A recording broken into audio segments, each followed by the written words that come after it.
pato. Ngayon,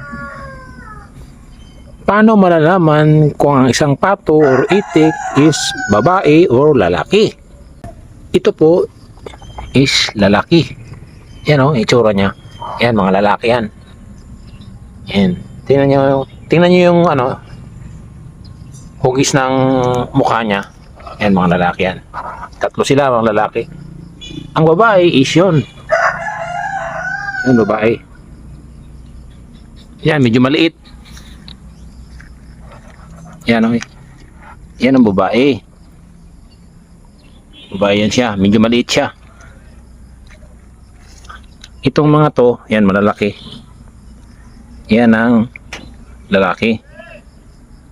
So, 3:1. Patay ka ngayon.